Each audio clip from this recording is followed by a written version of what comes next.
welcome you in, ladies and gentlemen, to ACCNX for another installment of ACC Softball. It is the top 10 Florida State Seminoles coming to call it to John Rittman's Clemson Tigers here at McWhorter Stadium in Clemson, South Carolina. We welcome you to the booth, everybody. I'm Faxon Childress alongside Scott Whitlock. Florida State riding that 18-game win streak, but this is their first test in conference play away from home. Yes, this is a pivotal series in the ACC because it's two of the three teams that have been in the finals in recent years. They are both good teams. We know Florida State is very, very good, and Clemson is very good trying to become very, very good. So this ought to be a lot of fun. Let's take a look at the star power on the diamond, starting with Issa Torres for Florida State. Yeah, this is incredible. Well, her numbers are just crazy. Hitting .655. And Paxton, she had a streak where she had 16 consecutive base hits this year. Yeah, an incredible player to spearhead the Seminole offense that is full of star power. And if Clemson's going to slow him down, it's going to have to be Sierra Manis with the ball for the Tigers. I've been so impressed with Manis, the way that she has matured as the season's gone on. She's begun to embrace being the leader of the pitching staff here at Clemson. And if Clemson's going to have a chance in this series, she's going to have to help them. And it goes without saying, Scott, that this is a massive day for the Woodruff native, who has been the ace for this pitching staff thus far. Absolutely. She's gotten better and better as the years went on, and she is a big part of any success that Clemson will have this weekend. Mid-60s with a curve, rise, change, and a drop, induces ground ball outs. And I feel like we're both in agreement, Scott, early in the game is very important against this loaded Seminole lineup. Absolutely. It's very odd to talk about a bat and ball sport having a fast break offense, but Florida State has a fast break offense. Their numbers are gaudy, and it starts out right here at the top with Torres, who is hitting .655 on the year. First pitch from Manis. Misses outside for ball one to Issa Torres. And as you alluded to, a video game stat line for Torres thus far this season. On base over 70% of the time with a .655 batting average. 55 hits officially in the scorebook and 84 ABs. Second pitch to Torres, sliced to left field, and Florida State will get things started with a single. Well, what do you know? Base hit by Torres. It is just a very common thing for Florida State so far this season, but she's not the only player in this lineup. You look at Beecham in the two-hole, Danley, Ruggiero, Hind, McKenzie, Harp, Heller, and Griggs, 1 through 9 for the Seminoles, who are still undefeated in ACC play entering today's matchup. And there's no place to hide. I mean, as a pitcher, you do not get an at-bat off. You have to go full bore all the time against this bunch from Tallahassee because they are loaded. So Beecham up 1-0 in the count with the speedster and Torres on first. Manis misses outside for ball two. And Beecham's not up there necessarily thinking about butting her over. Beecham drives in runs for the Seminoles. She has 43 RBI on the year. The 2-0. In there for strike one to J. Sonny Beecham. And you mentioned those 43 RBIs lead this Seminoles offense. She also leads this team by almost triple in base on balls. Yes, 30 walks. Yes, and her RBI total definitely has helped out with Torres being on base all the time. I mean, she has opportunities to drive in runs, and she certainly is taking advantage of it. She's in a 2-2 count against Manis, who could use an out early in this one. We talked about the importance for Sierra of getting early outs against this top 10 Seminole squad. The 2-2, Torres on the move, throw down in time, but couldn't make the tag. It'll be strike three at the plate, so one down, but Torres advances to second with the stolen base. An outstanding throw by the catcher Hicks. It was maybe a little short, but I believe if Chanel had fielded that cleanly, they may have had a chance to get her. Hicks put it on a rope. Really good defender behind the plate. So now 1 on, 1 out here in the top of the first. Manis misses inside to the 3-hole hitter in Ashton Danley. .340 batting average for Danley, who leads this team with 100 ABs on the season. 4 home runs and 25 RBIs for Danley. And it goes without saying, this is a pivotal at bat in this inning. That one on the ground to short. Chanel will come up and make the play. Fires across the diamond for out number 2. And more impressively, held Torres at bay at second base. That's what I meant by being pivotal. They got the second out of the inning, and they kept Torres where she was. So a big-time play from Chanel at shortstop to help her pitcher out. And now Manis just 1 out away from getting out of this inning unscathed, but easier said than done. against Bella Ruggiero. First pitch to Ruggiero. Misses outside for ball 1. Well, you've got, I think Ruggiero is who you want to go after, but you do have the luxury of having a base open. So if you get way behind, you don't have to throw a big fat pitch up there for her to swing at.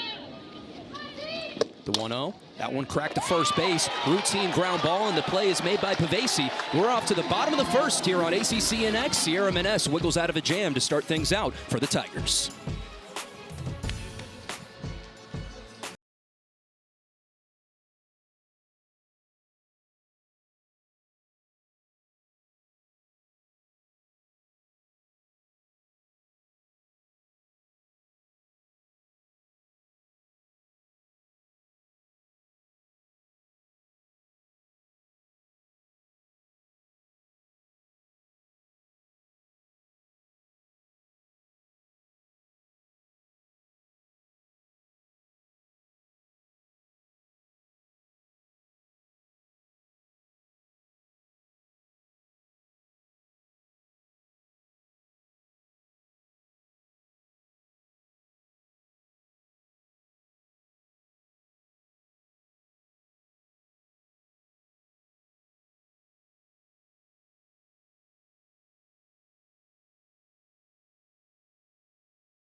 As we take a look at John Rittman's Clemson Tigers and how they're lining things up today. Brockenborough leadoff, Chanel Pavesi, see Marion Collins having a phenomenal season out of that cleanup spot. Cintron and Noller, who have come on strong as of late. Bro, Hicks, and Johnson, 1 through 9 for the Tigers. We'll talk about Cintron and Noller as the night unfolds, but they are warming up of late after a very, very slow start for both players. And if they come on, that will change the complete outlook and the complete confidence level of the Tiger offense. Yeah, and weather's starting to warm up. The Tigers' bats have been starting to warm up as well. Still yet to lose an ACC series are these Clemson Tigers. But for Florida State on the other side, still yet to lose a singular game. It'll be the first pitch from Jazzy Francic in there for Brockenborough, and it's strike one swing into the lefty. As we're talking about Francic, and man, what a year the sophomore from Rockledge, Florida has had. 1.75 ERA. You look at the whip, it's unbelievable. Walk to strikeout ratio is where you want it to be at 2-to-1. She's been fantastic, Scott. She's outstanding. The 0-1 to Brockenborough, sky high, back towards us. We'll see if Hindy's able to make the play and can't quite do it. It'll be 0-2. Great crowd on hand here today. But Francic truly has been special this season for Florida State, spearheading this Seminole rotation, top 5 in all key ranks here for pitching. I mean, she definitely is having a great year. But there again, when your team is 29-4, a lot of people are having great years. Missed low and away. And 1-2 now the count. And yes, to your point, Scott, riding high on that 18-game win streak, sporting a very impressive 29-4 record coming into this one. Clemson's trying to play spoiler here on their home field. And I do think that where we play is somewhat of a story. Florida State has played a lot of games at home. Oh, yeah. Now they've got to play a good team on the road in the conference. And it's going to be interesting to see how they handle this. They may handle it beautifully, but I'm just saying they've not had to do it yet. The 2-2 from Francic to Brockenborough. Swung on and driven into deep right field. Back on her horses and looking to make a play as the right fielder, and she does at the warning track. Allowed out number 1 off the bat of Brockenborough. Well, if the wind was not blowing in, that ball would have got out of here. We got a pretty stiff breeze blowing in from right center, and that held the ball up just enough to keep it in the ballpark. And Brockenborough trots back a little disappointed. And you take a look out in center field. The wind is a howling here today at McWhorter. A gorgeous evening for some college softball. And one down here in the bottom of the first. First pitch swinging is Kylie Chanel, and that'll be a routine play for the center fielder. Charging in to make the play is Harp. One pitch, one out for out number 2. A very, very cheap out, if you will, for Jazzy that time. She was able to get somebody out on a one pitch at bat, and you'll take those all day as a pitcher. So stepping in now in the 3-hole for these Clemson Tigers is Pavesi. Max had a phenomenal season thus far. Batting average close to 400 on the campaign for Pavesi. And she's looking to spark a 2-out rally. And talk about the production she's had as a freshman. It's been crazy. She has a chance to be a very, very, very good player. All she needs is time. The 1-0 to Pavesi. Sliced up the middle, trying to find a hole in the outfield. Instead, it's the left fielder Danley charging in to make the play. 1, 2, 3 for Francic in the circle. We're headed to the second inning here on ACCNX with the Seminoles and Tigers knotted at 0.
CNX as we take a look at how Florida State got to that impressive 29-4 record. And Scott, it's really just playing complimentary softball, clicking on all cylinders right now are these Noles. Well, they hit well, they hit for average, they hit for power, they run well on the base paths, they pitch well in the circle, they play great defense. If you do those kind of things, you put up these kind of numbers. This is a very, very good team. And now stepping in is their 5-hole hitter, and Anna Hind, their backstop. 5 home runs on the season for the starting catcher, a 422 OBP, and an OPS north of 1,000, which is very common for this Seminole lineup. Manis misses with ball 1 away to start the count. You're one of those analytic dudes, aren't you? I am. Yeah. Don't judge me too much for it. I'm not going to judge you on that. The 1-0 for Manis also misses away. 66 miles an hour on the delivery there. She can get it up there in the mid 60s. She also has a good changeup when she uses it. And if you've got a good changeup, and you can hit your spots. That one off the glove of Bro at third will trickle into the outfield for a leadoff base runner for the Florida State Seminoles. 2 innings, 2 leadoff base runners for the Noles. I'll wait and see. They score that as an error, and I think they're correct on that. I'm going to take that as my responsibility because I was bragging on how well her hands were operating this season over there at third base in the pregame. So my fault, Bro. That is the error from Bro at third officially in the scorebook. First on the Tigers. Now Shelby McKenzie will step in. A little trickler to Manis, who will take the smart out at first. 1 down with the runner moving up 60 feet into scoring position. You're 100% correct. That was the smart thing to do. The ball was taking her body, her momentum, everything toward first base. It would have been crazy to try to get the lead out at second base on that. Now she can manage the inning much like she did in the first inning. She has an opportunity now to get out of this and not have any damage done. Facing off against Harp, the starting center fielder here for Florida State, hitting in the 7-hole. As Manis will get a new softball and reload. Hind still on second. Now in scoring position, second runner in scoring position of the game here for the Noles. First pitch from Manis finds the strike zone in the upper 60s there at 68. Yep. She gets it up there. She ran that ball in on the inside part of the plate that time. I don't think the hitter was expecting that. The 0-1, Harp. Did it hit the bat? Home plate umpire says no, and Hind uses it to take third. I thought, well, maybe what I heard was the mitt. Yeah. We'll take another look, and no, she didn't. Did not hit the ball with the bat. No. And they appeal down to third, and third base umpire Aaron Golden agrees with home plate umpire Donald Brown, saying that there was no contact with the bat, and that was indeed the mitt that made the sound. And they said she didn't go around, which is a little bit confusing to me. Yeah, they're saying that the hitter did not swing. So it'll be a 1-1 count, as that'll be ruled a ball. And I guess a wild pitch, maybe. And we'll go to as a wild pitch in the scorebook. So a runner moving up now 60 valuable feet in Hind. And now Kennedy Harp in a brand new ball game. If she can just make quality contact, has a chance to plate the first run of this one. The 1-1 to Harp. Check swing again, did not offer. 2-1 to count. And let me tell you, 1-1 is a lot different than 0-2. Oh, yeah. So Harp just got a gift. The 2-1 to Harp. Swung on and fouled off into the netting. Right over in was that Coach Rittman that made a grab? Might have been an assistant. Somebody made a grab. No, Rittman ended up with the ball, but it hit the net and it rolled to him. Let's not go crazy on the credit for him. Always got the joke, Scott. That's not a joke. That's what happened. The 2-2 to Harp with the runner on third. That one fouled off into the other dugout. Bounces back out in the field of play. I think it is safe to say that Manis pitches to contact. Yeah. But she also gives up a lot of ground balls, which is a good thing if your defense does what they should do. The runner out there at third base, you got to remember now, she got on base with an error, and we've had a wild pitch help move her. So 2 out of the 3 bases that she got, Florida State didn't do one thing to help it.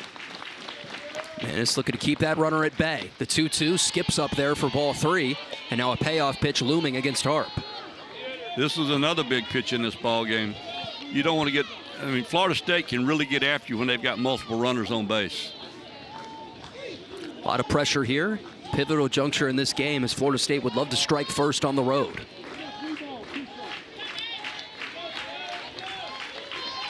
The crowd here at McWhorter trying to uplift Manis. The 3-2.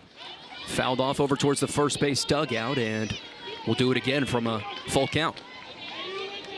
Harp has done a good job fouling balls off. It's been a battle of an at-bat, but you know what's looming large right now, Scott, is that one that she might have gotten away with a little bit earlier.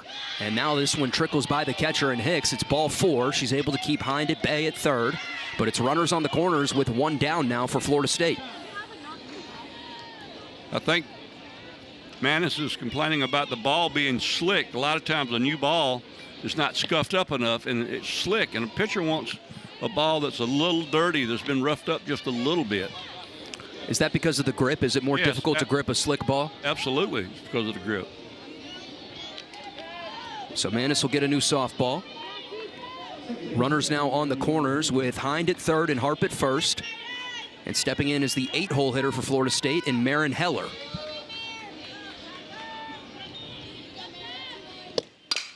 Swung on right back up the middle. Chanel made the play, fired across. Oh my goodness!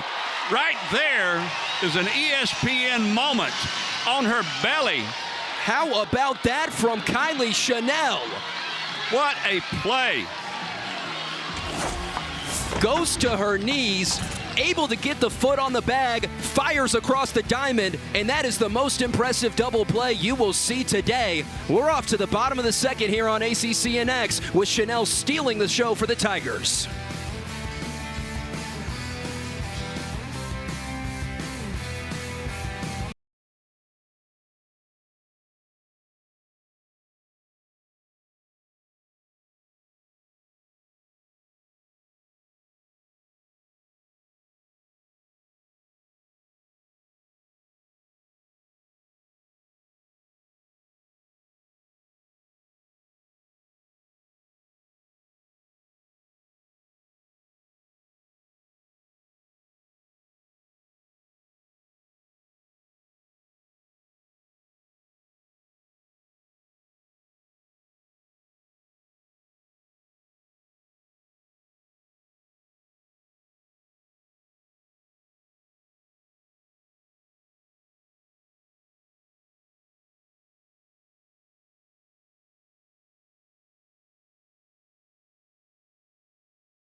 Knotted at 0-0. Taking a look at Noller and Centron due up second and third in this inning. And Scott, the last 8 games have been uber productive for the tandem. They're warming up. As the season warms up, so are they, and that is huge. Look at that.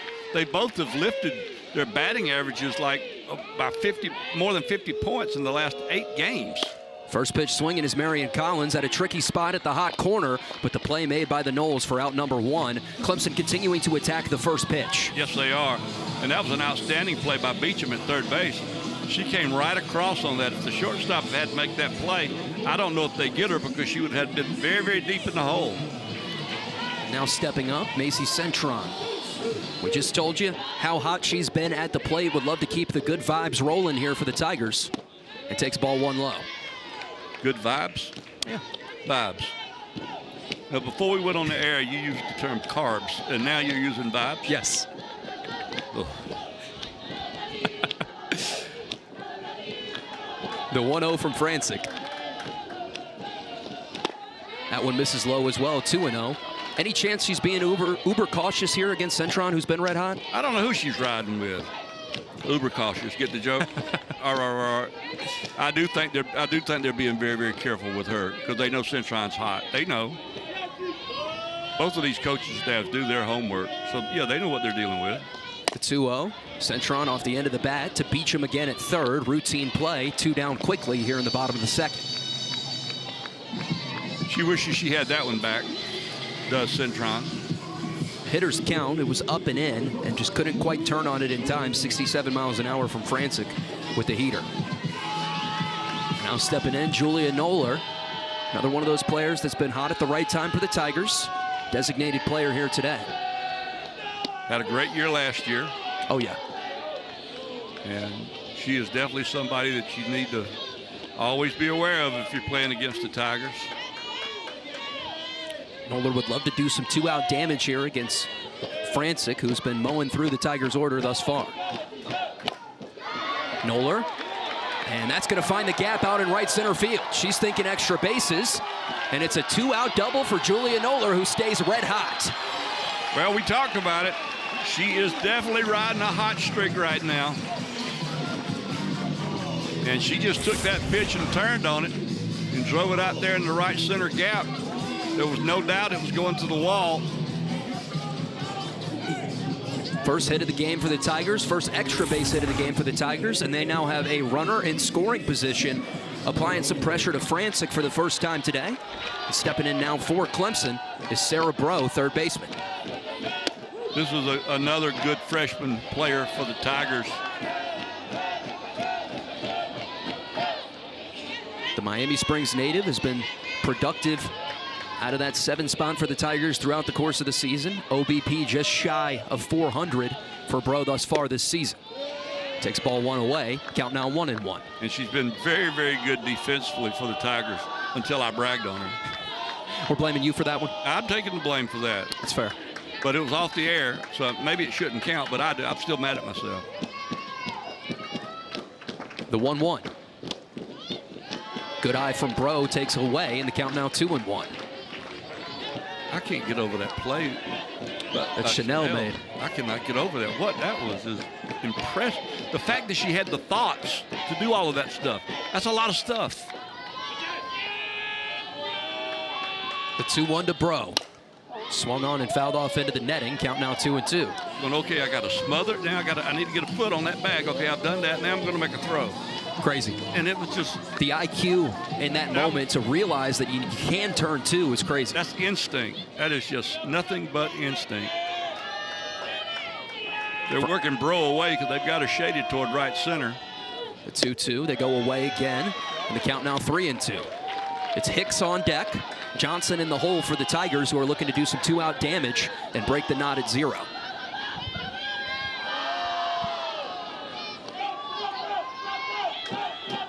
Francic just 1 strike away from getting out of this inning unscathed. The payoff pitch to Breaux. Fouled off once again. Heck of an AB here from Breaux. And Breaux does a great job of extending at bats. Both she and Pavesi. For freshmen, they do a fantastic job of having good at bats. Would never guess she's a freshman with the way she's performed this season.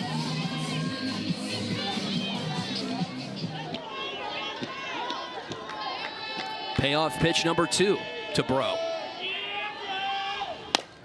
Swung on and driven into deep left field. Danley on her horse back towards the warning track, and the ballpark will just hold it. Frantic escapes unscathed. We're off to the 3rd inning here on ACCNX with the Noles and the Tigers tied at 0.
Top of the 2nd, Kylie Chanel made this play to keep the Seminoles off the scoreboard. There was just so much going on with that. Look at her. She wiggled her way over there to get the lead out and made a throw from her belly. What a great play. What a great presence of mind to do all of that. And you use the word instincts. That's where those kick in. She's able to get her leg out to the bag and then fire accurate and on time. One of the best plays you'll see all season here in McWhorter. If she'd had to pause and think about any of that, the run would have scored and the runner at first would have been safe. But she didn't. That was just a magnificent play. So now stepping in to lead things off for the Noles here in the top of the 3rd is Haley Griggs, the freshman playing first base here today for Florida State. And she takes ball 1 away. And she has what I would like to call human numbers at the plate this year. She's hitting .236, and of course that's the only player in Florida State's lineup that's not .333 or above.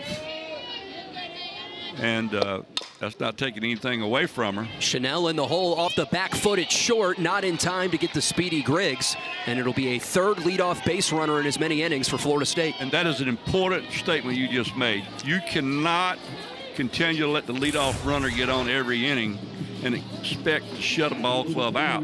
See, now the batting order flips. Look who's up now. Yep, it's Torres. I mean, probably the best hitter in the ballpark. An argument for best hitter in the country the way she's been performing. She tried a drag bunt, instead foul ball for strike number 1.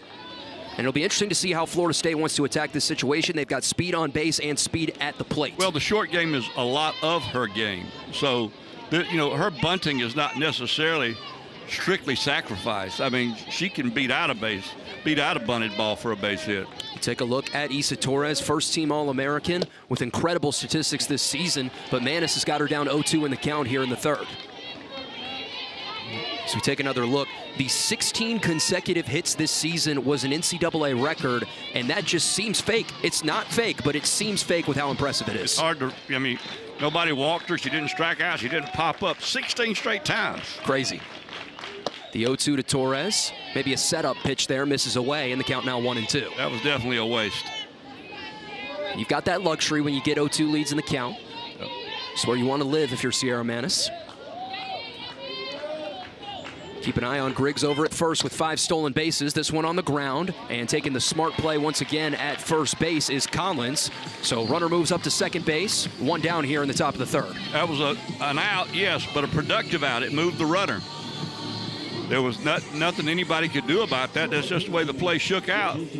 Collins made the correct play, but for the 3rd inning in a row with 1 out, they've got a runner out on second base. Some deja vu here at McWhorter for sure. Beecham's first pitch swinging. It's right at Collins, and they doubled her up. the second straight inning with an inning-ending double play for the Clemson middle infield, and we're off to the bottom of the third. Tigers sporting some excellent defense. Somebody passed out the horseshoes tonight. That ball was hit right at her when they needed them. Look at that play right there. That'll kill an inning.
We're able to get a big one down in Columbia in the midweek.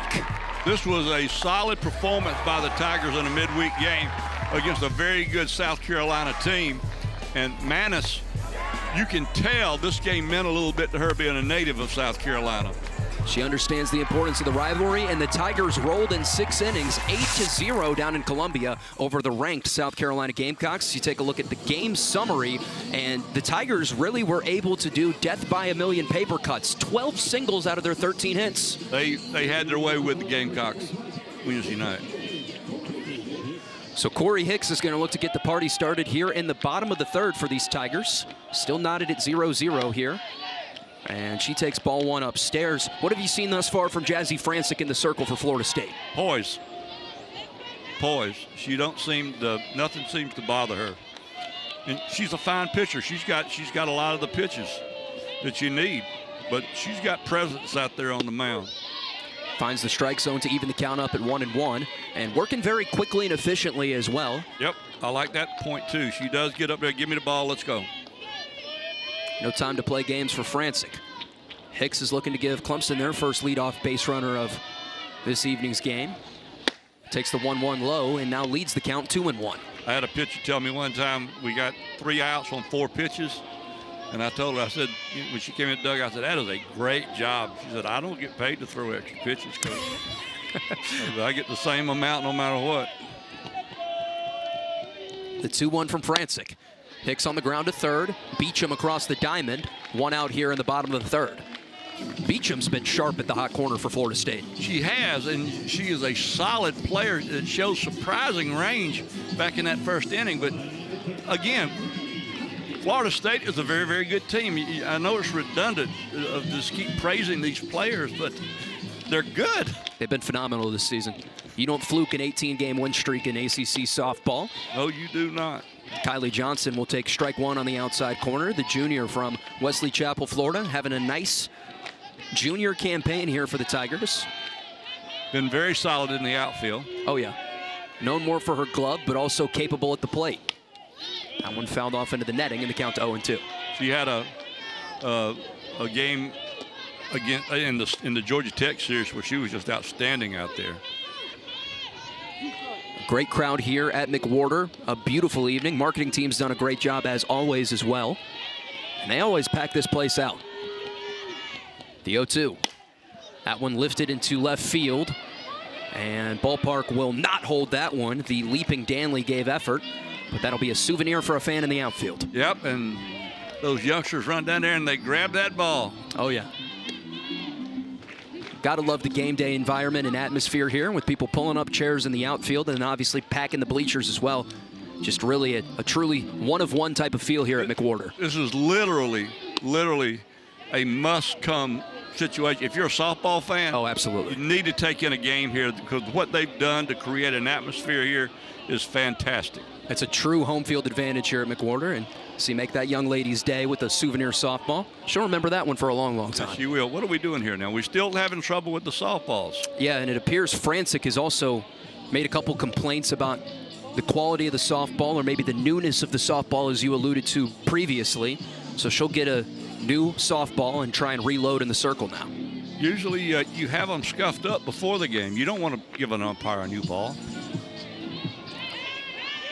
So an 0-2 count to Johnson. Shall I say an unscuffed ball? Yes. As she fouls one away again, trying to stay alive in this at-bat. And if you're Francic, you don't want to issue a base runner here with the lineup card slated to flip, and Brockenbrough up next for the Tigers. That's correct, and you bring up a great point. We're about to start, well, Florida State already has, but we're starting the second time through the order for both teams. The 0-2 to Johnson. Put together a nice AB as she takes ball one outside. Very good job of being patient in there as Johnson fouled off a couple of pitches. Francic just keeps attacking. 1-2. Very efficient. The 1-2 from Francic. Johnson cracks one at the second baseman on the ground. Nice play from Florida State on the infield once again. This time it's Heller, and there's two down in the bottom of the third. This game's almost mirror image. Both teams, they're trying to feeling each other out. You know, a lot of ground balls, a few soft fly balls in the outfield. Florida State has done a better job of getting the leadoff runner on than the Tigers, but so far nobody has taken advantage of that. First pitch to Brockenbrough, misses outside for ball one. And in the bottom of the second inning, it was Julia Noller providing a two-out lift for the Tigers. She doubled in the right center field gap. Brockenbrough would love to replicate that success and give her team a chance to score a run. The 1-0 takes ball two away. Brockenbrough has been such a blessing for the Clemson Tigers. She came in here behind Mackenzie Clark, who was a great center fielder. Oh, man. And when Brockenbrough got here from Knoxville, Tennessee, she went out there and immediately made it her own, made center field her own, and she has done an outstanding job. Hitters count for Brockenbrough. Instead, she takes low and away for ball three. And to your point, hard to fill those shoes of Clark, who's an all-time great here in Tigertown. But Brockenbrough has put her own spin on things and has made herself a fan favorite. You don't replace Mackenzie Clark. Oh, yeah. You just carve out your own niche. And Brockenbrough's done that fantastically. Absolutely. Two legends in their own respective regard. Brockenbrough with a 3-0 lead in the count. And takes ball four inside. So a four-pitch walk issued to Clemson's leadoff hitter. And that's going to bring up the woman of the hour in Kylie Chanel, who's made the best play you'll see all weekend at shortstop in the field. And I guarantee you that was not in the game plan for a two-out walk. Those come back to bite, Scott. But Brockenbrough also merits attention, though, because she's an excellent hitter. She also is a very patient batter. Drawing a walk is not unusual for her. First pitch to Chanel, in there for strike one on the outside corner.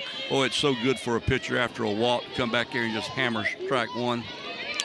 And to your point on Brockenbrough, that was her team-leading 23rd base on balls of the campaign. She's also a perfect 6 for 6 on the base path, so watch out for her on first. That one finds the outside corner once again. Francic rips two on the corner. She's not, Brockenbrough is not a noted base stealer, but she is a very, very good base runner. And now Chanel finds herself in a hole, and she's got to defend that plate and try to make something happen. The 0-2. Chanel protects and fouls one out of play. And a nice catch made by a fan here at McWhorter. How about that? Now we're getting somewhere. Yeah. Good fundamentals right there from him. He looks like an outfielder. Fit right in. Very nice play. So Francic will reload. Johnson will dig in, or Chanel rather will dig in and try and live to see another day on 0-2. That one skips up there. Brockenbrough's on the move. Throw is in time. Tag got her. She's out at second base, and we'll head to the fourth inning, tied at 0-0 here on ACCNX. It was an incredible throw from Hind behind the dish, and a better tag from Torres. That was a great throw.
For Scott Whitlock on the call. Sierra Manis has been incredible this season for the Tigers in the circle. The USC Upstate transfer has paid off big dividends for John Rittman and the staff. Absolutely, and she is just, look at those numbers, 108 innings.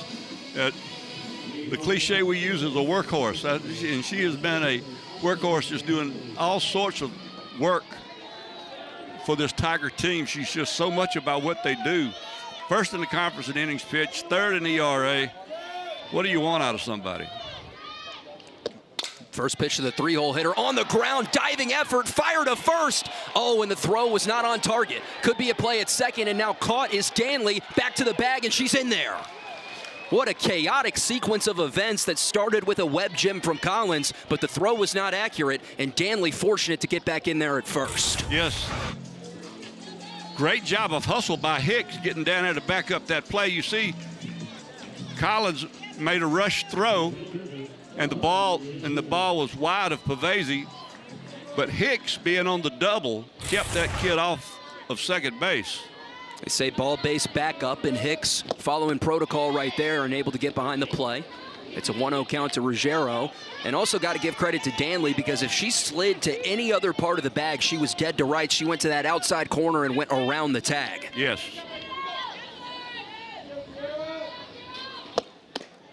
That one misses outside. We're going to take another look at this slide from Danley. This is a true bang-bang play. And, Scott, you can't teach a slide better than that. Oh, that was an excellent slide, getting that right hand in on the bag. 2-0 to Ruggiero, fouled off her own kneecap, and now 2-1 the count. And that continues the trend as well, Scott. 4 innings, 4 leadoff base runners for the Seminoles. Clemson playing with some fire from that perspective. That is a big boost. I mean, you just keep getting those opportunities. On the ground, outstretched Collins again. Can't make the play in the hole at second. And it's now 2 on and nobody out here in the top of the 4th for these Seminoles, right in the heart of the order. And the Seminoles now officially have something going. Again, hit on the ground. It was just hit in the hole. The ball really wasn't hit that hard. Yeah. Just in the hole. And as you saw in the previous play, Marion Collins got elite range at second base, so if she's not getting it, you found the perfect crevice in the infield. Right now, you got to really knuckle down if you're the infield of Clemson. You got to make a play here. First pitch to Hines, she shows bunt. It's right to the catcher and Hicks, and they'll say foul ball. So trying to play some small ball are the Seminoles. Yes, they were. That was a bona fide sacrifice attempt. Very smart. This may be a 2-run game or a 1-run game. So Hind will toss the towel back to the dugout and reload from the right-handed batter's box. We'll see if the bunt sign is on here once again. You got to think it would be, don't you? Would agree with an 0-1 count.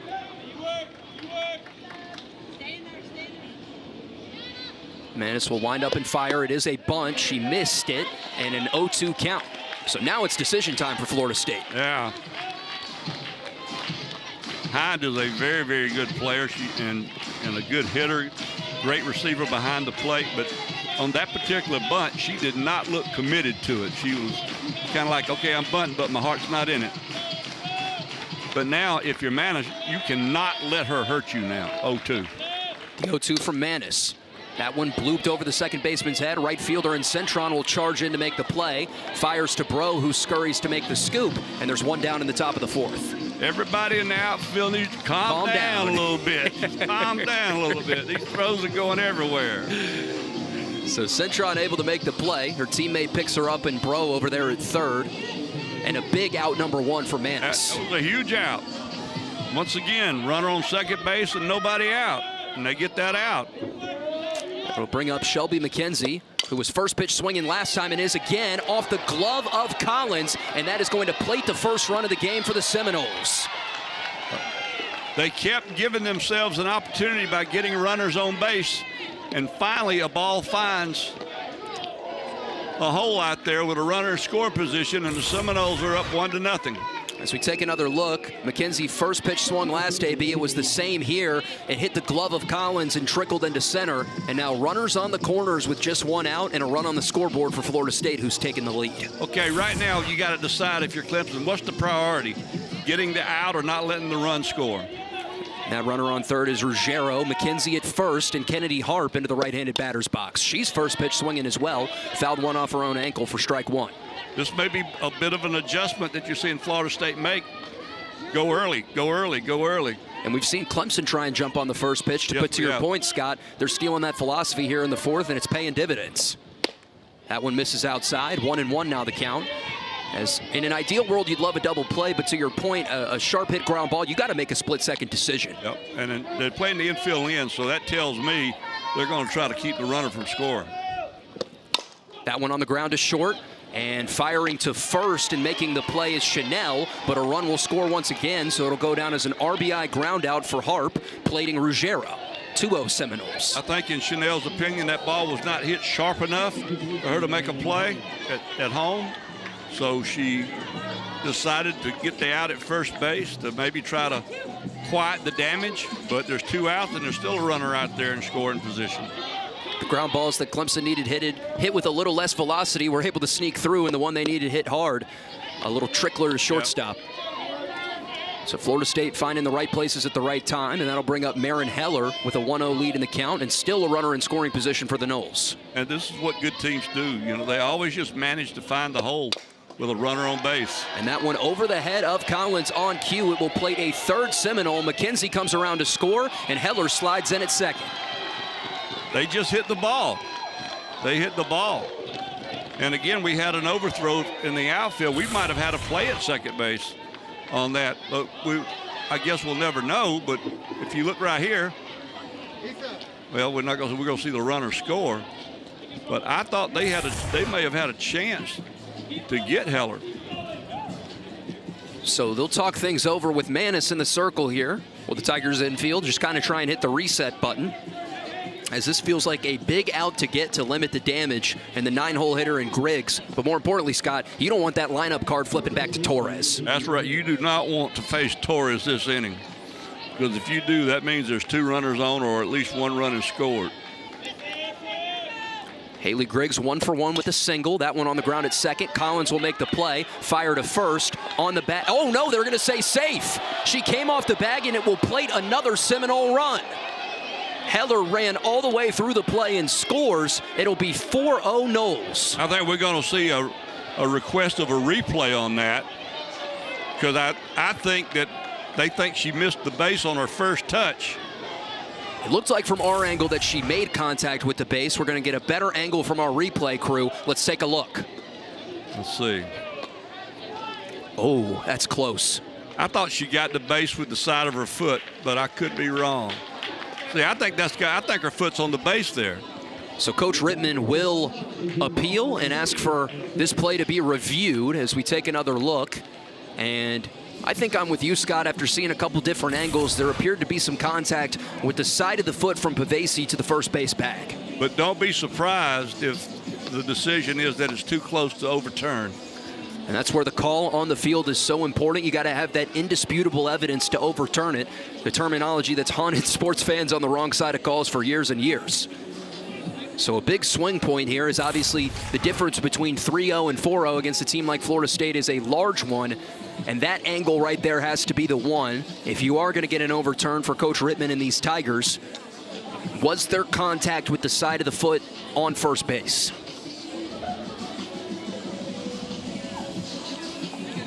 Here we go. We're getting a look. See, I think that's contact. It looks like contact from our angle as well.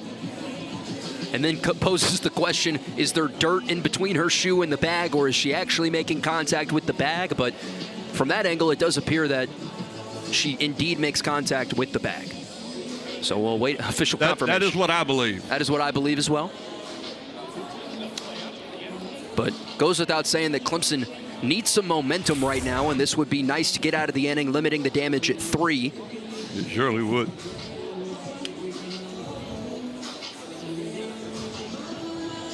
Let's take a look at Coach Rittman and his staff awaiting the official confirmation from the call. This is a huge call. Oh, it is.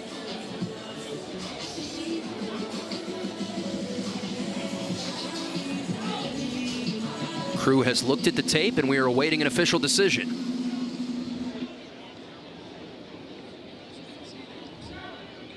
After review, the call on the field has been changed. Pavesi did indeed graze the bag with the side of her foot, and Clemson will weather the storm. We're off to the bottom of the fourth here on ACCNX with the Noles taking a 3-0 lead over the Tigers.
All in one place. Visit activate.espn.com to see if you have ESPN Unlimited as part of your TV package for no additional cost. It's all of ESPN all in one place. Sign up or activate now.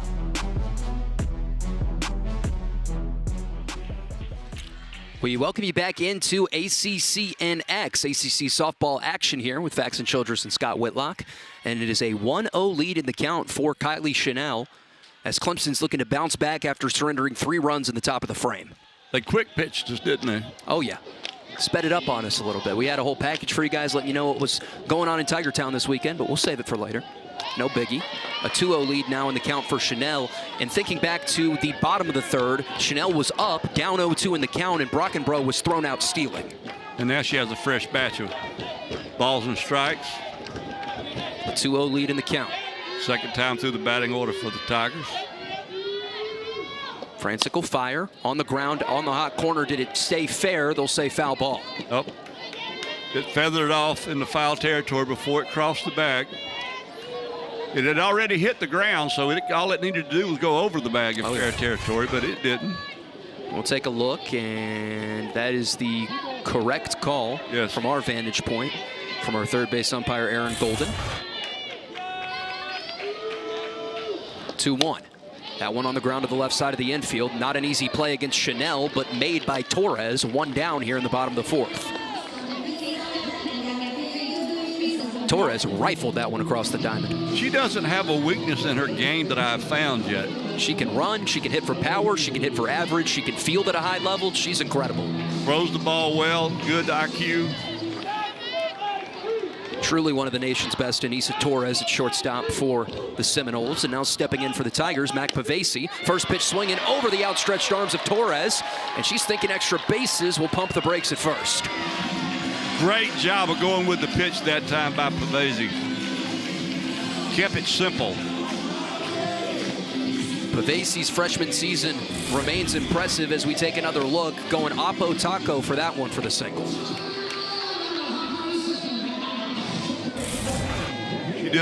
She did a great job of just going with the pitch. I'm still trying to process Oppo Taco. Haven't heard that one before, Scott? I've heard it before, and I didn't like it then either. It's a 1-0 lead in the count for Collins at the dish on the left side. Keeping me on my toes today, partner. I love it. Young people, Oppo Taco. 365 batting average for Collins entering the AB. Made a couple nice plays in the field. Would love to pick her offense up with the bat. And she's got a 2-0 lead in the count here. Yep. And we haven't seen Francis behind in many counts, but here in this inning, she's been behind in all 3 to start things out. Well, you know, what she can't do is even consider the fact that she's got a 3-0 lead. She needs to go out there and pitch like it's 0-0. I used to tell our pitchers all the time, it don't matter what the offense does.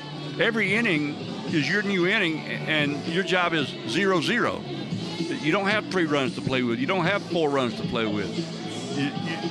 And then if they do score, it's your mentality, okay, we're going to stop the bleeding now. They're not going to score any more. But what you don't want to do is go out there with a mindset that, okay, I got a 3-run lead, I can relax. I don't think that's what she's doing. But I'm just saying that's something you have to guard against. So a nice meeting in the circle to try and recenter Francic's focus. She's got a 3-0 lead, runner on first, and Miss flowing away there. Count now 3-0. There's something that she either didn't get a call she liked or something, because her body language is suddenly changed out there on the mound. She's taken a little bit longer to get into her delivery as well. Yeah, and she's gotten inside her own head a little bit maybe. That one misses upstairs. It's another base on balls, second that she's issued of the game today. And all of a sudden, the tying runs at the plate for the Tigers and form a Macy Centron. And you know what? When you hit ahead of Centron and Noller, that's all you can ask for is, get on base, give yourself a chance. Maybe she'll hit an Oppo Taco. Maybe she will. Let's go back to a graphic we showed you earlier, but applicable right now because Centron at the plate and Noller on deck. And for Centron specifically, the last 8 games, 500 batting average with 15 total bases and 5 RBIs. A chance to do some serious damage at the dish right here. She is red hot. Not who you want to see if you're Francic and the Seminoles. First pitch to Centron. That one finds the strike zone for strike one. Feels like a big one for Francic. I feel like, though, that Centron did what she should do there, was take a pitch. Oh, yeah. See if she was going to throw a strike. Plus, that ball would have jammed her up if she'd have swung at it anyway.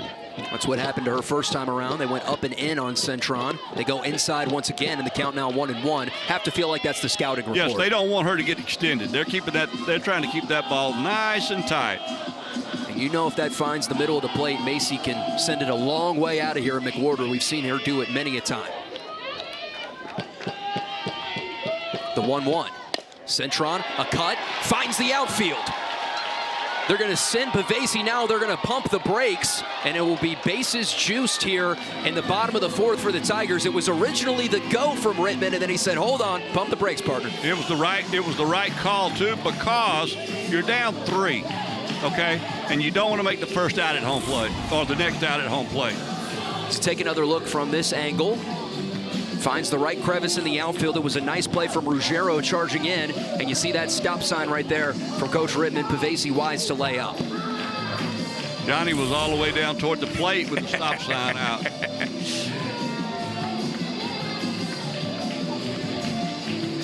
Even at his advanced years, he can still move around down there on that base.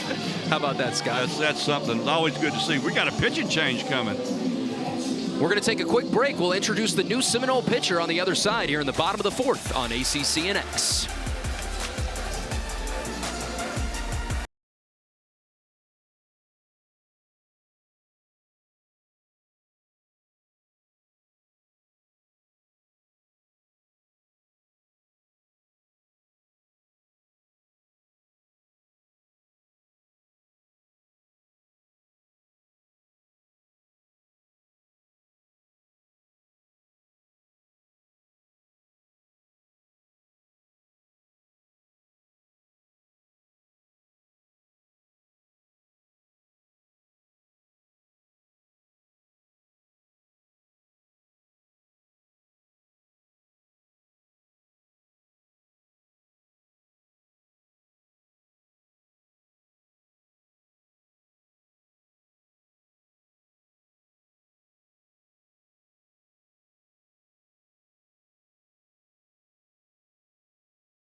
McKenna Reed, the senior from Portland, Oregon, inheriting the bases juiced for the Tigers here in the bottom of the 4th. 3 ERA on the season for Reed and 19 appearances. This will mark her 20th. The number that sticks out to me right here in this spot, in this situation, 28 strikeouts to only 3 walks. Yeah, that's huge. And they need an out without the ball put in play. And you can also go lefty-lefty here against the slugger and Noller, who's already 1 for 1 with an extra base hit and has been red hot as of late, as has Centron. Yes, so we're going to see this is a good matchup. The Tigers have a chance to crawl back in this game right here. And it with only one out, it would be a shame to waste this opportunity. If you're Florida State, what you want to do is damage control. Bases juiced at a key juncture for the Tigers. Noller takes ball one inside from Reed. Make no mistake, Lonnie Alameda, the head coach of Florida State, is an outstanding softball coach. Oh, yeah. Was actually an assistant coach for John Rittman. How about that one time? And now facing off on the big stage, as they so often have these past couple of seasons. Noller swings at the second pitch. Charging in to make the play is Ruggiero. Pavesi on the move, and that will plate the first run of the game for the Clemson Tigers. Well, I mean, it's half empty, half full. Yeah. You did get a run. You've kind of snuck part of your body back into the game. As we take another look, Pavesi with some good base running was on the bag when the catch was made, left at the right time, and the Tigers chip away, but now representing the go-ahead run with 2 outs and 2 on is Sarah Bro. A big-time spot here for Bro. She's first pitch swinging and fouled one off into the concourse for strike one. And we talked about it during her first at-bat. Sarah does a great job of fouling pitches off and extending at bats, but she's not above jumping on that first pitch, and she was very aggressive there with the first offering.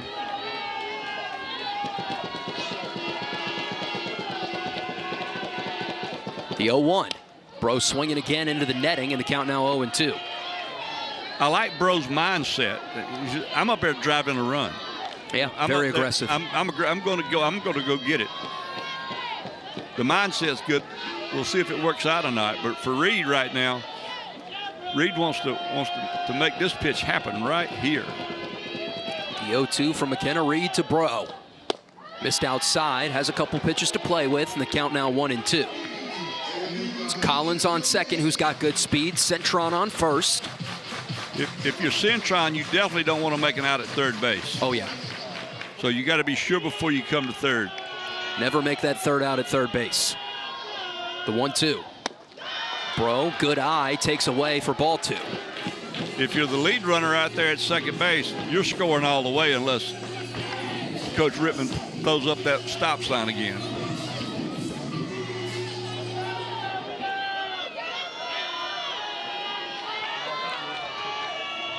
Reed will kick and fire the 2-2. Bro puts one on a rope to right field, and making the play is Ruggiero. Florida State limits the damage. We're off to the 5th. The Noles with a 3-1 lead over the Tigers here on ACCNX.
CNX, let's take a look at how the Noles plated their 3 runs in the top of the 4th inning. Yep, you're going to see them just string along a bunch of hits. Aggressive on the base path. Had some C&I balls get through the infield. They took advantage of every little chance they had to score.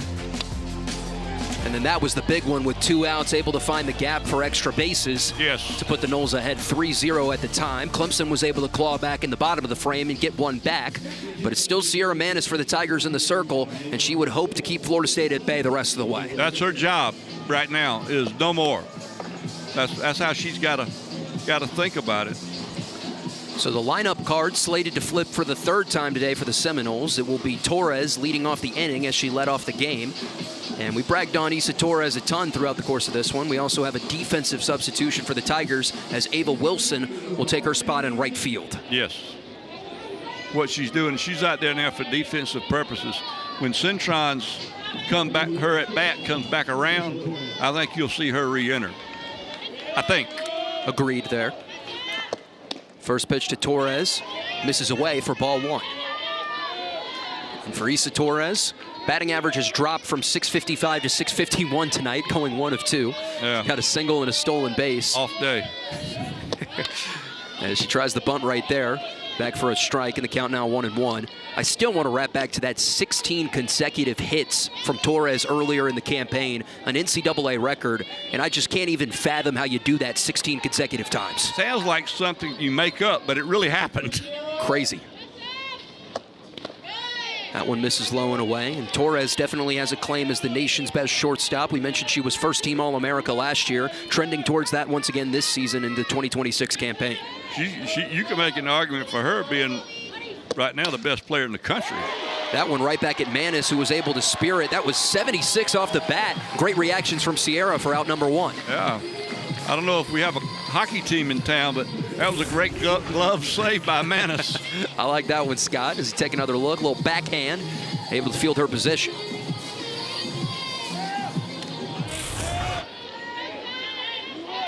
So first pitch to Beecham from Manis. In there for strike 1 as we're going to take a look at the out distribution for Manis. And we mentioned her reliance on the ground ball in the open, introducing her. It's been exactly that today. She definitely pitches to contact. Look at that. 8 ground ball outs, only 2 fly ball outs.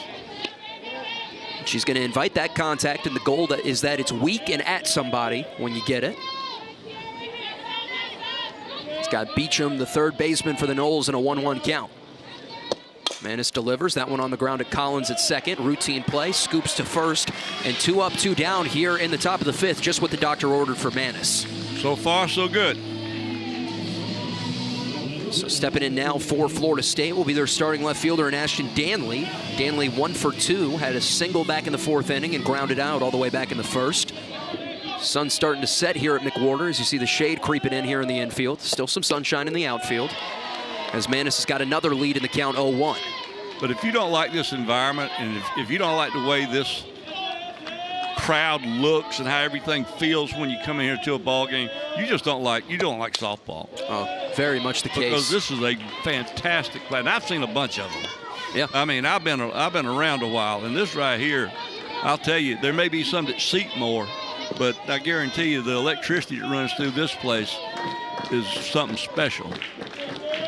The 0-2 from Manis misses away, and to your point, it's everybody, right? It's administration, it's marketing, it's this coaching staff, it's these players, and then the Tiger fans coming out to support each and every game that make it special. And it started 18 months before they ever played their first game. Yep. 1-2 from Manis, wanted the call, didn't get it, missed low and away, and the count now even at 2-2. She was on her way to the dugout. She thought she had that.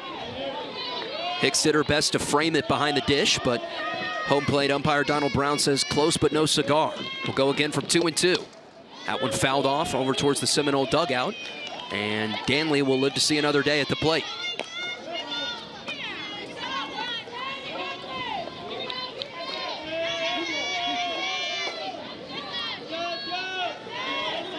Ashton Danley only hitting .340. Only. She fouls one off to stay alive. Yeah, it's crazy when you look down this Florida State lineup, Scott. Just the production and the consistency from this group throughout the course of the season. Easy to see why they're riding high on that 18-game win streak. Yeah, her teammate ahead of her is hitting .380. The one behind her is hitting .360. And she's got a .340 average, and she's going, I'm the weak link. A war of an at-bat here between Manis and Danley. And it's always the toughest to get out of the inning when you start with 2 outs against that third hitter. Yeah. And it's so funny. Of course, we're joking about the .340 average being weak. I mean, she's got 25 RBIs and 4 home runs. And it's just, and when you look at this lineup, and when you look at it on paper, you just go, my. And right there, was a great pitch by Manis. Swing and a miss for strike 3. Manis is fired up. Hard to blame her. Her bats are going to look up to pick up the Tigers in the bottom of the frame. Beautiful dealing from Manis. We're off to the bottom of the 5th here at McWhorter. Florida State 3, Clemson 1.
Town Super Fan Saturday tomorrow. Florida State in softball here on the ESPN app at 12. You got the spring game for Clemson football at 1. Baseball against Miami at 3 Eastern here on the ESPN app. And then women's lacrosse, I'll have the call for that one with Jordy Kerr at 7 Eastern on the ESPN app. But a jam-packed Saturday to say the least, Scott. Absolutely. A lot of fun. You can come here and make a day of it. Oh, yeah, absolutely. Tiger Town is the spot to be tomorrow. So make sure you're here. And if you're not here, make sure you're watching at home. First pitch swinging is Corey Hicks. Going to be a tough play for Florida State. 3 Seminoles giving chase, but Ruggiero, who's been so solid in right field, charges in for out number 1. She played that exactly right. She claimed that ball early. You could hear her calling the ball as she was running in, telling the first baseman and the second baseman, get out of my way, I got this. And those are difficult plays from communication standpoint specifically. Just want to make sure that you're loud and demonstrative with your voice. Loud and proud, yelling those, exactly right. First pitch to Johnson, misses upstairs for ball 1. And Scott, what's the adjustment with righty versus lefty that Clemson's having to go through middle of the game here, facing off against Reed? Well, to me, it's not that. I mean, it's a factor, but it's not that big a factor because you still got to hit the ball where it's pitched. You go to your scouting report, you find out where does she like to go, where's her happy spot, the pitcher. Yep. And that's where you got to look for the ball. That's where you sit on it. That's where you look for it for sure. 2-0 the count to Kylie Johnson. Lineup card slated to flip after Johnson for the 3rd time today for these Tigers. She's got a 3-0 lead in the count, and Reed's at risk of issuing base on balls number 4 of her whole season. She needs to take this pitch. Oh, yeah. A base runner with 1 out was how the party got started for the Tigers in the bottom of the 4th. And they were able to put a run past Florida State to get back into this one. And that just caught the strike zone. Looked a little bit upstairs, but the track man indeed confirms that caught the zone. Yeah, but she did the right thing by taking all the way. Now she can look for a smaller zone. She don't necessarily have to guard the plate yet. That one in there for strike 2. Yeah, that was something that she didn't like. Now she's got to expand. I like that, right? Did you see Reed tell the catcher, no, I don't need you out here. No. That's old school right there. So a full count here from Reed to Johnson.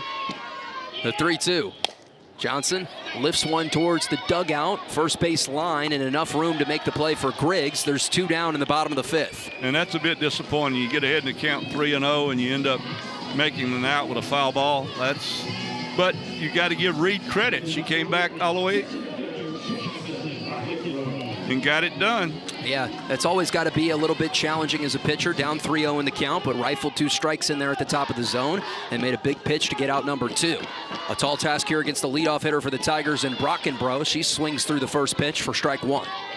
Brockenbrough, we talked about it earlier, had a great career here, done so much. And I know she'd love another chance to be a base runner. She got thrown out trying to steal in an inning a couple innings ago. All the way back in the 3rd. Check swing there. Appeal did not go, says third base umpire Aaron Golden. The count now 1-1. And for Brockenbrough, I think the perfect way to illustrate this for the future of this program, the lone senior in the starting lineup today for these Tigers, the future very, very bright here in Tigertown. Absolutely. It's a very young group of players Coach Rittman's got this year. And they still are yet to lose an ACC series. 2-1 lead in the count for Brockenbrough.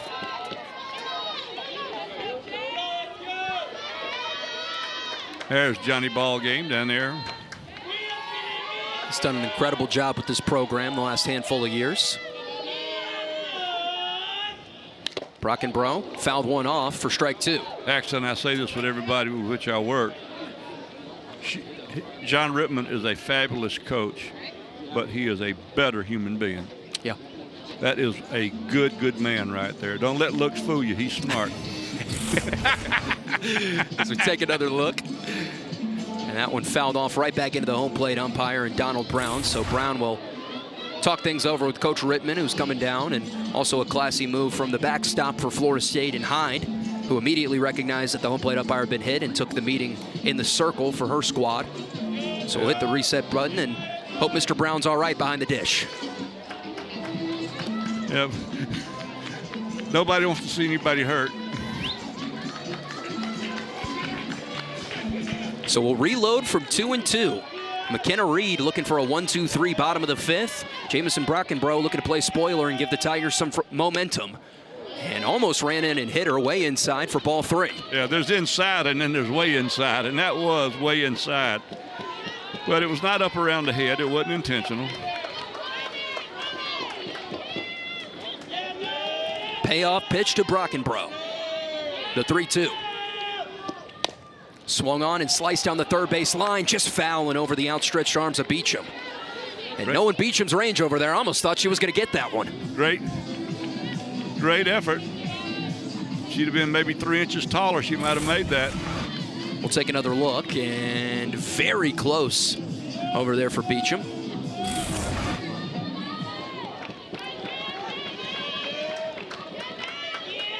Payoff pitch number 2 to Brockenbrough. Swung on and driven down the right field line, and foul ball.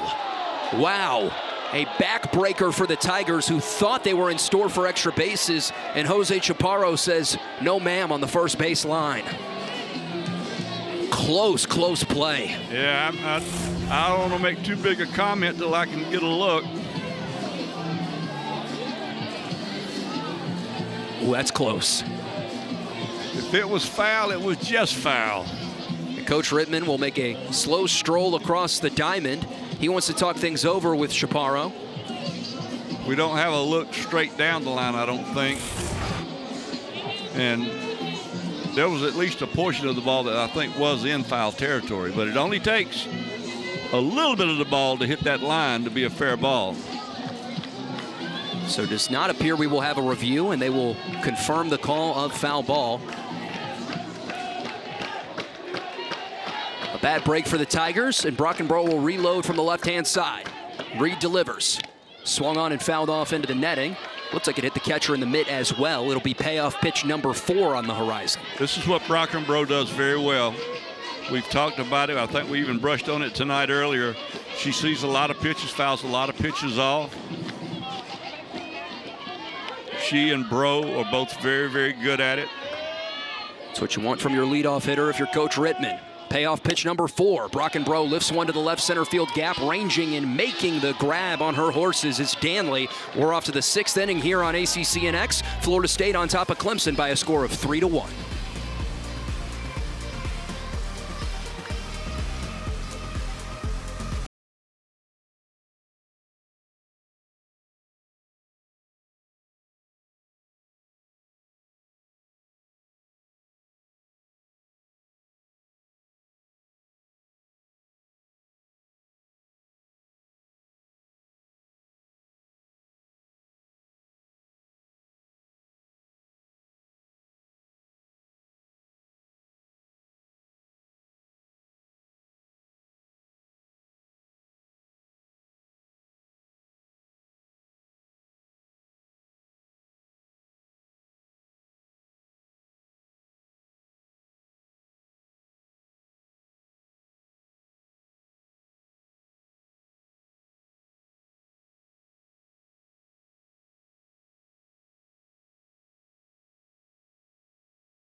Again, birthday boy is Coach Wiggs, as you take a look at the #1 fans with the happy birthday signs in the crowd.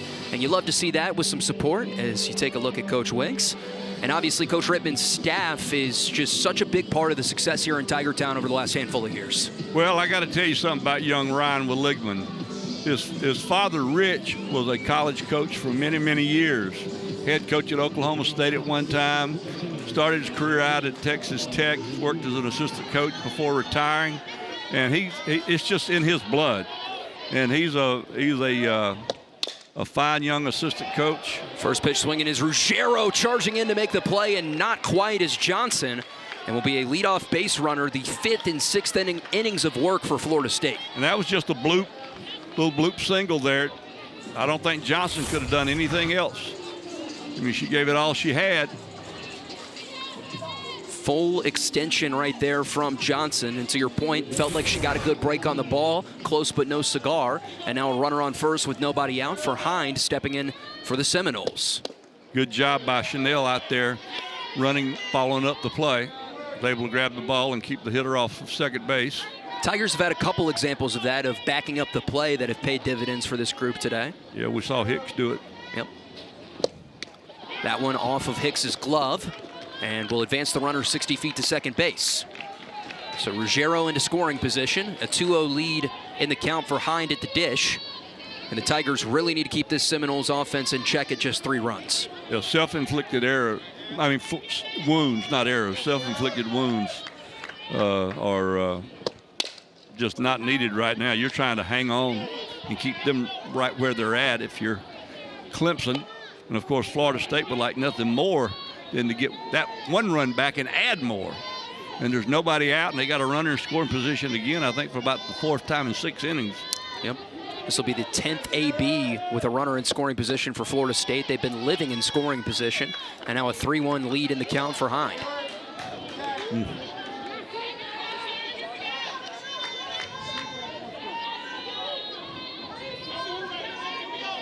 3-1 the count to Hind.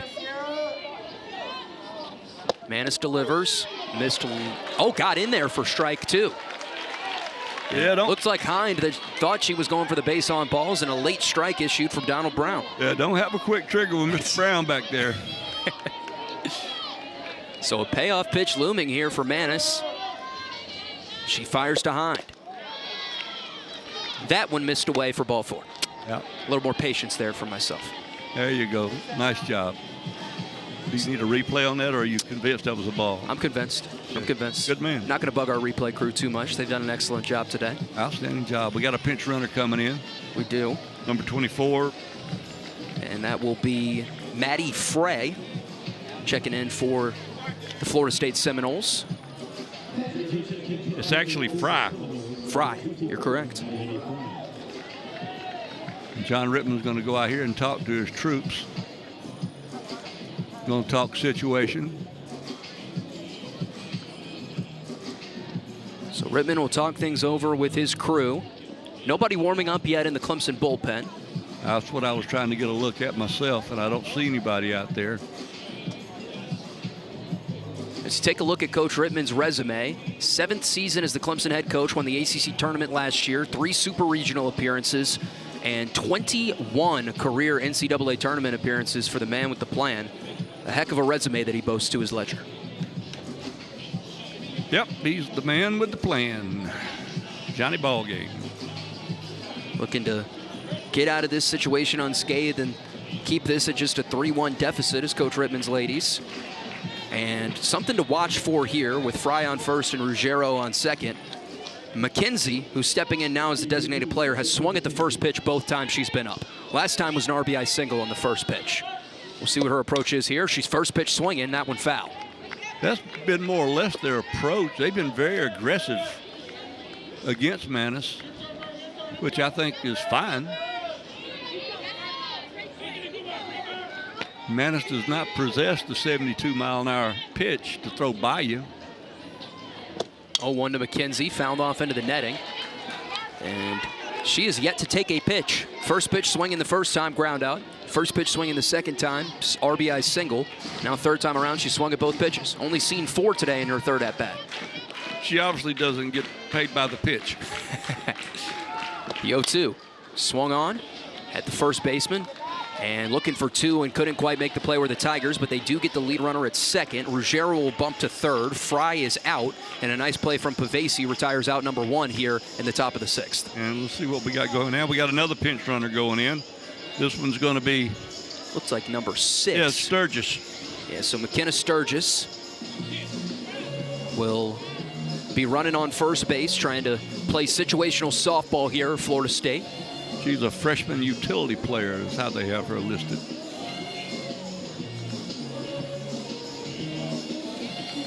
And for Sturgis so far this season, not a ton of action other than being a base runner. So a very situationally used player here for Florida State. And it's Kennedy Harp getting slated to step into the right-handed batter's box. Runners on the corners with just one out here in the top of the sixth. And if you're the Tigers, I would think you've got to play the infield in. I just cannot see the Tigers giving a run here.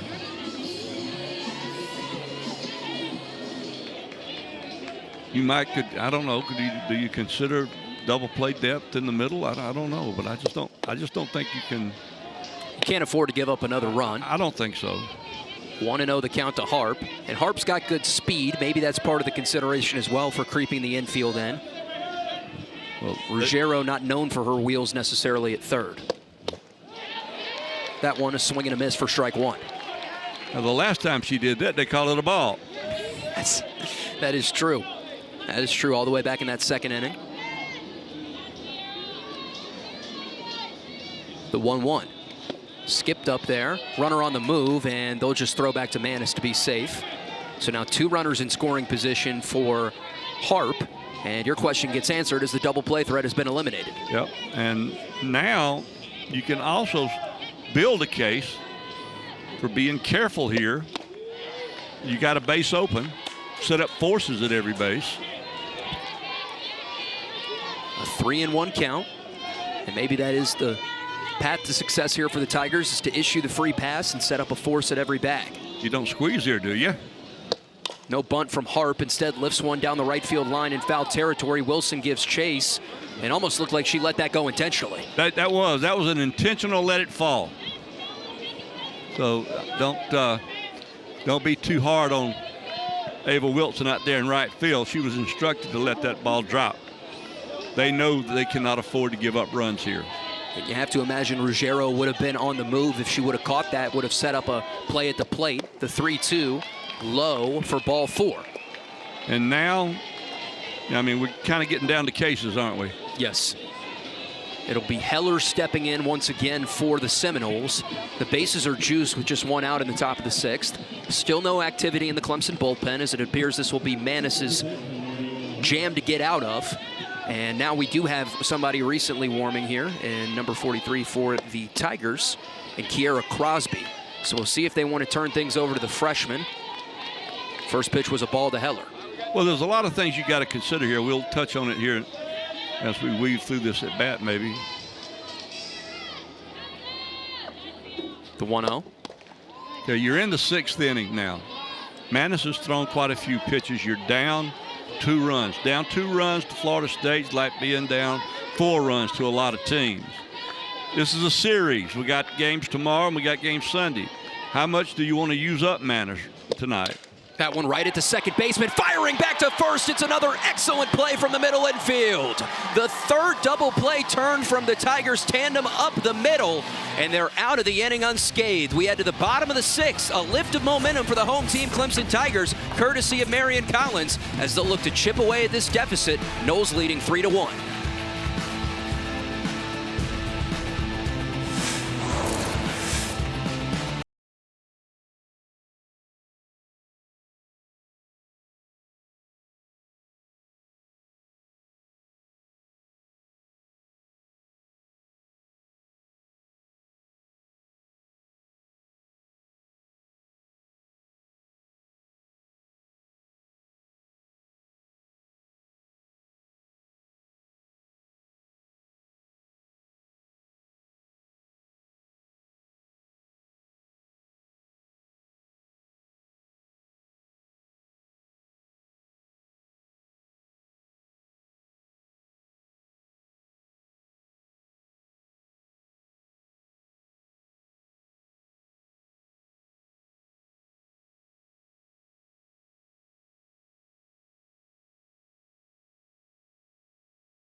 Bottom of the 6th with Florida State on top of Clemson 3-1. And a little summary to tell you how we have gotten here. Team pitching has been the story for Florida State, Scott. Manis has held her own for the Tigers, but the bats have not been able to pick her up. No, and Manis has not pitched poorly. Oh, Even in that inning it went sideways, she had balls hit on the ground that squeaked through.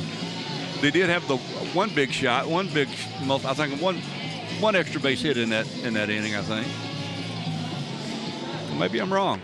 So for the Tigers, it will be 2, 3, 4 in Chanel, Pavesi, and Collins facing off against McKenna Reed, who came into this game in relief of the starter in Francic and was able to wiggle out of a bases-loaded jam with only giving up 1 run, and that's still the Tigers' only run of the game. Well, of the 6 outs that the Tigers have, this is the inning. If you're going to get her, you get her now. The 0-1 to Chanel. Fouled off and actually knocked a sign off in the front row. That was right up against the netting for strike 2. That almost got Lori Rittman. It did. And her mother.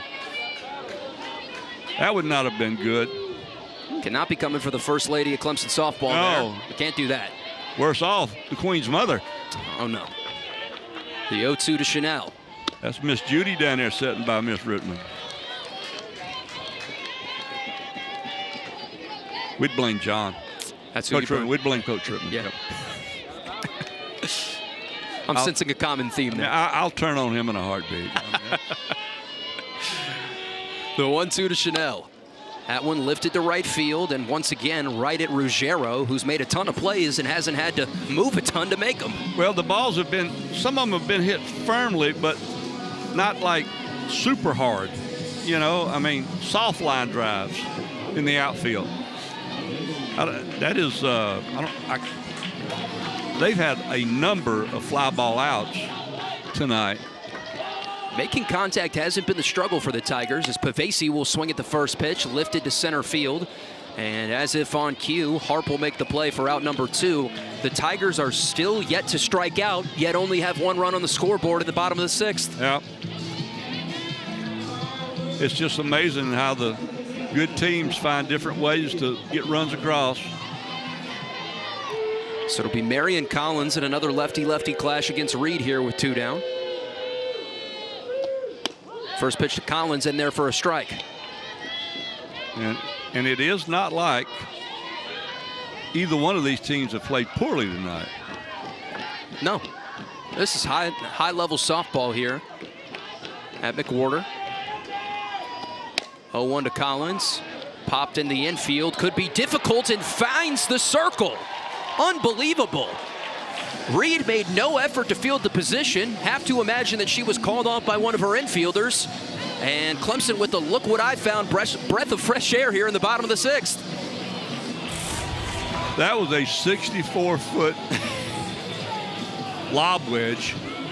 And Reed turns around looking for somebody to make the play. All 4 infielders crash and no one grabs the softball. And Reed is sitting there going, oh man, are you kidding me? We're going to put a pinch runner out there now, trying to get a look at who it is. No. Get Centron back in for Wilson. Yeah, you're getting a re-entry of Centron. So we mentioned Centron and how hot she's been as of late for the Tigers. This is who you want up if you're Clemson in this situation. It looks like we might have another pitching change here. They're going to go righty-righty against Centron, I think.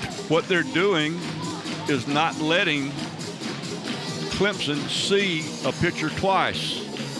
Smart. Very, very smart. We'll take a quick break, introduce the new Seminoles pitcher on the other side, with Clemson looking to get back into it.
fielder. And Ashton Danley, the 5'4" junior from Winchester, Tennessee, is getting the ball at a crucial spot here in the bottom of the 6th. Well, she's pitched a lot of innings this year for the Seminoles. She's pitched 38 innings.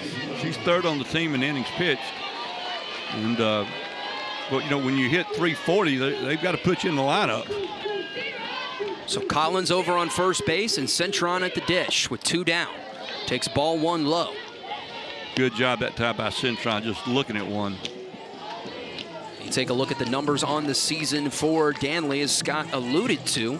Frequently used, a 2-to-1 walk to strikeout ratio. So you like to see that from her. She looks to retire Centron and get out of this inning. Finds the strike zone for the first time. Count now 1-1. And again, we see Florida State working Centron inside. We talked about that earlier. Yes. They don't want her to get those arms extended.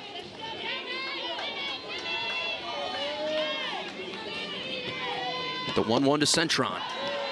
That one misses low for ball 2. If that ball would have been up just a little bit more, you might have seen Centron have a chance to drive that out of here. That was on the outside part of the plate, and she loves to go opposite field.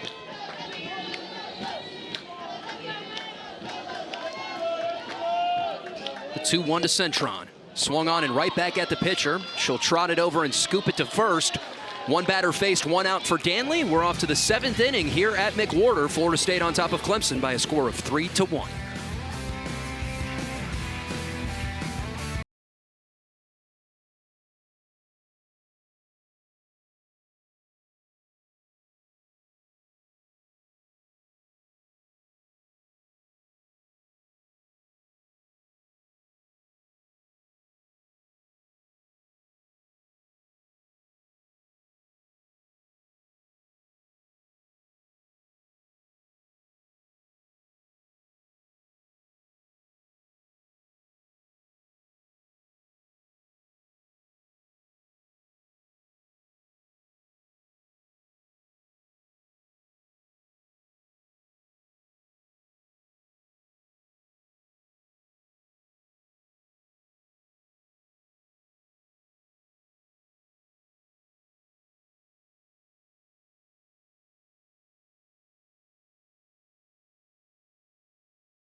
State and Clemson, 3 very impressive double plays for the Tigers to keep them in it here at McWhorter.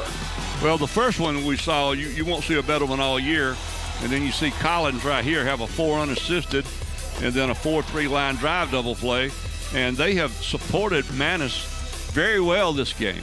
And you feel like Manis has pitched pretty darn well as you look at Bro over there at third base, Chanel at shortstop, Collins at second, and Pavesi over at first have been stars in the infield for the Tigers today. And first foe here in the 7th for Manis is Haley Griggs, who fouls one off into the netting and trails in the count 0-1. 1 of 2 with the single for the 9-hole hitter for Florida State. That single came back in the 3rd, and she grounded out in the 4th. And this is a huge out to get because you know who's on deck. Swing and a miss for strike 2. Torres on deck, Beecham in the hole. And Danley 3 away, who just entered the game in the circle for Florida State. And you wonder if she'll be tasked with closing this thing down in the bottom of the 7th for the Noles. You got to think so. Big 0-2 here from Manis, trying to retire Griggs to start out the frame. That one on the ground at short. Chanel again from her knees. Not quite in time, and Griggs is safe at first. Now 6 leadoff base runners in 7 innings for the Florida State Seminoles. And this is where it gets dicey because now we're starting, I believe, the 4th time through the batting order. And we've got the top of the batting order up there, and we've got the best hitter in the country up there by statistics in the country up there right now. On the ground from Torres to second to short, firing across and have no chance at Torres, but they get the lead base runner. And the first out at the top of the 7th is a big one to get her down on one pitch. That was a gift, if you will. I mean, anytime, they've done a good job with Torres tonight. They have. 1 of 4 against a hitter that came into the game hitting .655. You'll take that any day of the week if you're Coach Rittman and staff.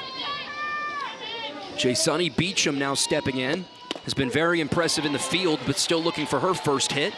But I think what you just said about Torres is a great advertisement for the depth of the Florida State batting order. Oh, yeah. They've been able to pick up her production today, put 3 runs on the board, and then the pitching staff's been excellent as well. That's why it's so hard to beat this team, Scott. This team is good. Very good ball club this year. And the Tigers are good. Oh, yeah. The Tigers are young. Florida State somewhat young. Runner on the move, and Torres. Hicks will fire down to Chanel, and Torres is in there safe at second base. Yeah. That is Torres' 6th swipe of the season. And scurried down there to second to put a runner in scoring position. Got a good jump.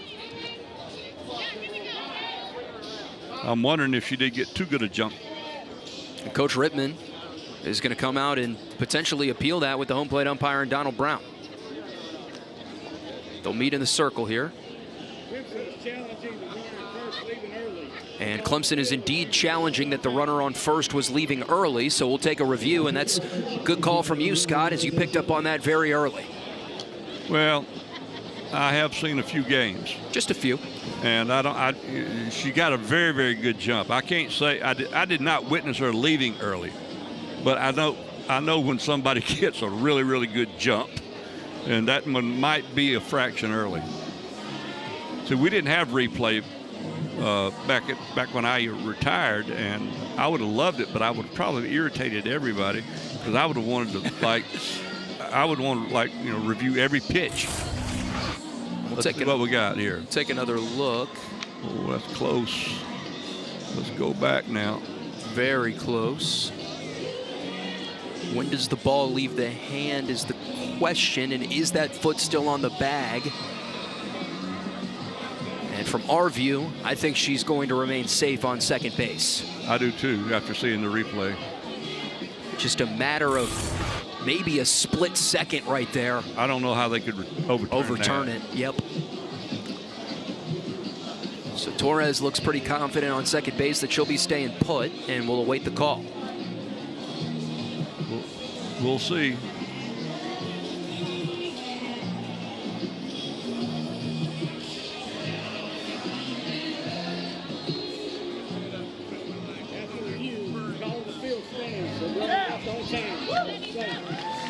So the call on the field will stand. Torres will be safe at second base. A 2-1 count with 1 out here to Beecham, as Manis is looking to keep the deficit at just 2 for these Tigers. Now I want to make a point right here, if I may. I'll do it after this pitch. 2-1 from Manis. In there for strike 2. John Rittman did his job. He had no choice but to try to help his team and ask for that review. Yeah. I would have made the same request. The 2-2 to Beecham. Swung on, sliced down the right field line. Charging in to make the play is Cintron. She's coming up, firing towards the plate. Do they get Torres? Torres slides around the tag and safe. It is a key insurance run for Florida State via some great base running from Torres, and they lead it 4-1. That ball was lined, so the stolen base does help. Cintron gets to the ball in good order. Came up all in all and made a good strong throw. Throw was up the line a little bit. Torres just able to slide in there safe, so Beecham delivers an RBI double for her first hit of the evening. Florida State now on top by 3 runs. And it's Ashton Danley, who we're expecting to see in the circle once again for the Noles in the bottom of the frame, stepping in with a chance to give herself some insurance. She shoots one down the left field line, ranging to make an impressive grab is Johnson, now firing to third for another double play. Still awaiting the call. And she's out.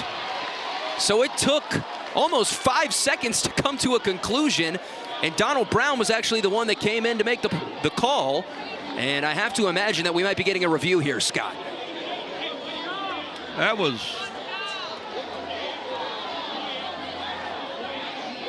That is an absolutely...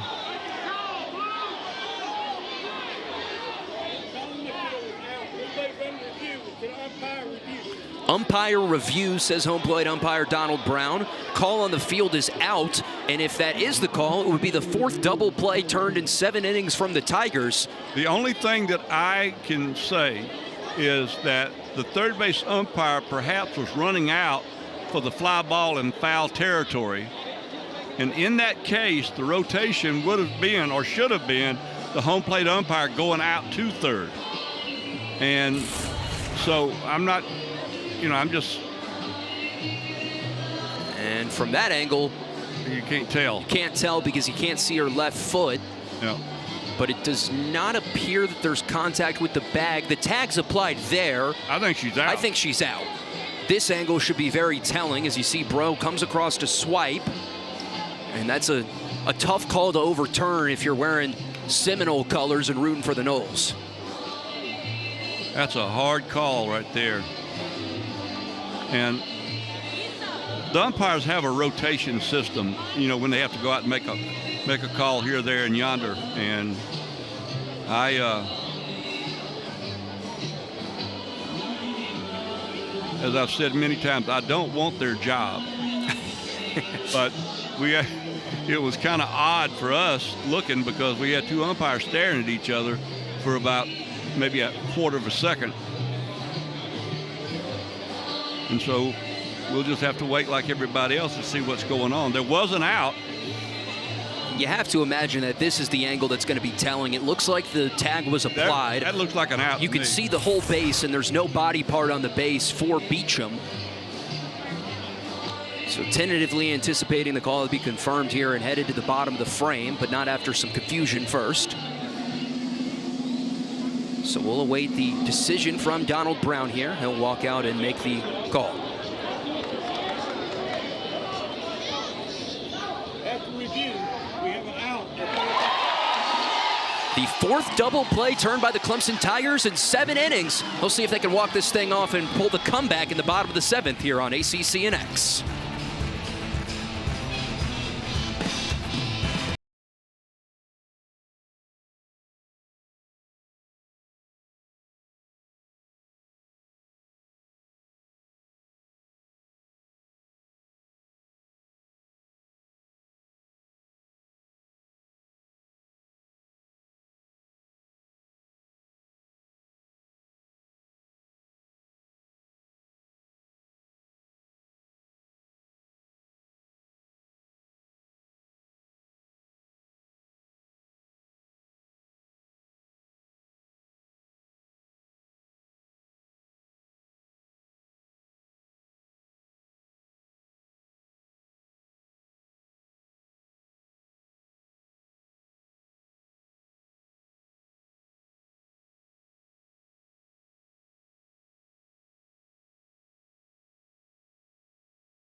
Here, but flashback to the past.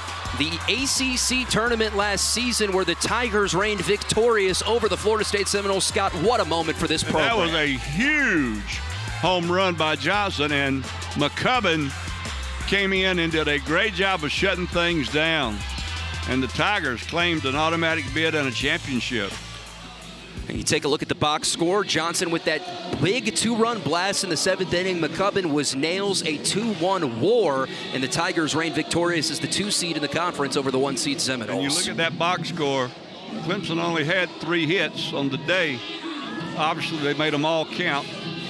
And McCubbin, I mean, she kind of chiseled her name in Clemson lore the last half of the 2025 season. She did some great things, as you see there, Coach John Rittman, and I know he would agree. Johnny and I go way back. So leading things off for the Tigers in the bottom of the 7th and looking to get things started is Julian Noller. She'll take ball 1 from Ashton Danley. Second batter that Danley has faced, the lefty. We mentioned the third most utilized pitcher for this Florida State team this season. Yes, and they have mixed and matched out there on the mound tonight, but it's worked for them. 1-0 to Noller, skips up there for ball 2. And a leadoff base runner for the Tigers would be huge. Really could get the momentum rolling for this Clemson team. I would, even Noller right now, I'd have her taken. Yeah. Force Danley to throw a strike has got to be the idea here for the Tigers. A 2-0. Missed outside for ball 3. Take sign was on. Now you got to take, I believe. Must-take situation here for Noller. It's a must-take situation. We mentioned Johnson in that big moment over Florida State last year. She's due up 4th here this inning. Just want to throw that out there. As that is a 4-pitch walk to Noller, who's firing up the dugout and the crowd here at McWhorter. And we've seen some magic here at McWhorter. Yes, we have. And if you're Bro here, what do? Do you take a pitch? Bro likes to go early. I think after a 4-pitch walk, you have to. I agree with you. So the pinch runner will be Kennedy Ariel for the Tigers. And think about how important that 4th run beat scored last inning by the Seminoles are now. It's a completely different scenario. If you were able to keep that run off the board, hypothetically speaking, Scott, Bro would represent the tying run. Instead, she would only get you within 1, so that's a great point from you. So Ariel over on first is the pinch runner, and Danley will look to reload and find the strike zone as Florida State's looking to cement a series opening victory here on a Friday over the Tigers. That one in there for strike 1. The hardest out to get is that last one. What I mean by that is pitchers have to always understand it's not over until the last out. The Tigers have found that out a couple of times this year. The 0-1 to Bro. Finds the strike zone again right down the middle. And this one now 0-2 to Bro.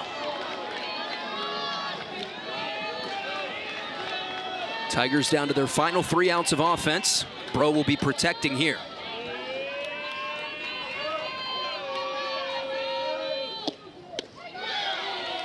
Oh, I like that call. That one missed outside. That changeup? Yep. That was a great call by whoever's calling pitches. Now you can do just about anything you want to. And Fry behind the dish thought that she had strike 3. The 1-2 to Bro. Swung on right back at Danley. Goes to second for 1, firing across the diamond for 2 at first. And they've got the double play. 2 down here in the bottom of the 7th. Phenomenal play once again from the Seminole infield. And it always helps when you can field your position as a pitcher. And Danley knew exactly what she was going to do, and that was your basic 1-4-3 double play. So now it's Corey Hicks representing the final out of offense for these Tigers, as Danley's looking to slam the door shut. First pitch swinging. On the ground to third. Turning and firing across the diamond. Making the play is Beecham. And the Florida State Seminoles have taken the series opener over the Clemson Tigers here at McWhorter by a final score of 4-1. Some closing thoughts from you, Scott.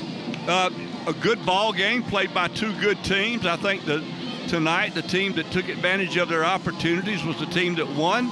It sets up for 2 more great games, and I hope everybody comes out and enjoys the noon start tomorrow. So for Scott Whitlock, my excellent production crew back in Tigertown, I'm Faxon Childress saying so long from ACCNX. The top 10 Seminoles take down the Tigers in the series opener. Clemson will look to bounce back tomorrow. Have a great rest of your night, everybody.